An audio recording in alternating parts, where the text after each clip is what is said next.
Hi friends, क्या हमने कभी विचार किया है कि दुनिया में 1 से 5% लोग ही इतने अमीर और इतने सफल क्यों हैं और बाकी 90 से 95% लोग औसत जीवन क्यों जी रहे हैं? इसका एक महत्वपूर्ण कारण है विचारों की शक्ति, हमारा सोचना।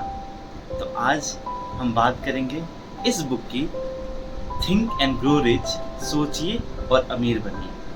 हम जैसा सोचते हैं वैसा ही हमारे जीवन में घटित होता है, ऐसा तो बहुत सारे महान लोगों ने कहा है और ये बुक भी वही बात करती है, हमारे विचारों की शक्ति के बारे में। जब हम विचार करते हैं और उन विचारों पर विश्वास रखते हैं कि हाँ, अगर मुझे ये वस्तु चाहिए तो वो वस्तु मेरे पास होगी एक न एक दिन, और साथ ही साथ हम उस वस्तु को पाने में जो कर्म करते हैं, उस कर्म के फलस्वरूप हमें वो वस्तु आसानी से प्राप्त हो जाती है। इस चीज़ के बारे में यह बुक हमें बताती है।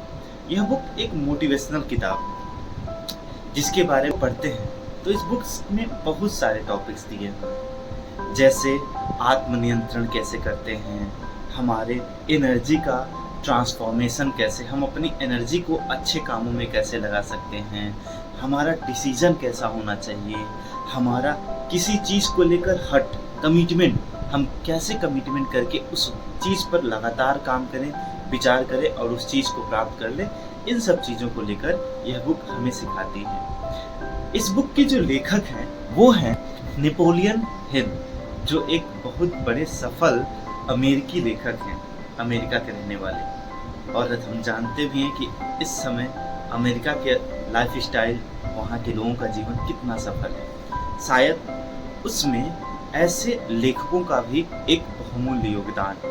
इस प्रकार की बुक्स बहुत ही बड़े स्तर पर जीवन शैली को प्रभावित करते हैं। और अमेरिका के लोग, केवल अमेरिका के ही नहीं, हम एब्रॉड के देशों में, जो यूरोपियन कंट्री के देश हैं, अगर हम उनकी बात करें तो वहाँ के लोग किताबों को पढ़ना बहुत पसंद करते हैं। वहाँ की बड़ी बड़ी लाइब्रेरी, हर जगह लाइब्रेरी का होना ये दर्शाता है कि वहाँ के लोगों को किताबों से कितना लगाव है।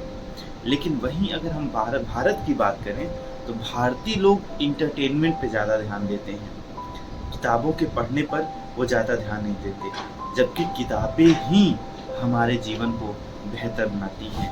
जुगाड़ से हम वो काम नहीं कर सकते हैं जो वास्तव में किसी विचार से कर सकते हैं, किसी आइडिया से कर सकते हैं। इसीलिए वो कंट्रीज़ इतनी आगे हैं हमारे देशों से।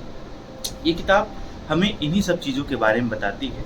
फिर ये किताब एक और किताब की तरफ इशारा करती है, जिसका नाम है द सीक्रेट ऑफ लाइफ। यानी कि वो किताब लॉ ऑफ अट्रैक्शन के बारे में बात करती है कि हम जिन चीज़ों को अपने जीवन में आकर्षित करते हैं, जिन चीज़ों पर हम अपना ऊर्जा, एनर्जी लगाते हैं, जिन चीज़ों के बारे में हम सोचते हैं, वही चीज़ें हमारे जीवन में घटित होती हैं। हमारे जीवन के इर्द गिर्द में उन्हीं चीज़ों का निवास होता है, वही चीज़ें घटित होती रहती हैं। तो कुल मिलाकर अगर हम इस क्रक्स पे जाएं, इस सार पे जाएं, तो ये बुक्स हमें जीवन में एक बार ज़रूर पढ़ने चाहिए और अपने विचारों को बेहतर बनाने में, हमारे विचारों को बेहतर बनाने में ये बुक्स हमारी बहुत मदद करती है। Thank you so much.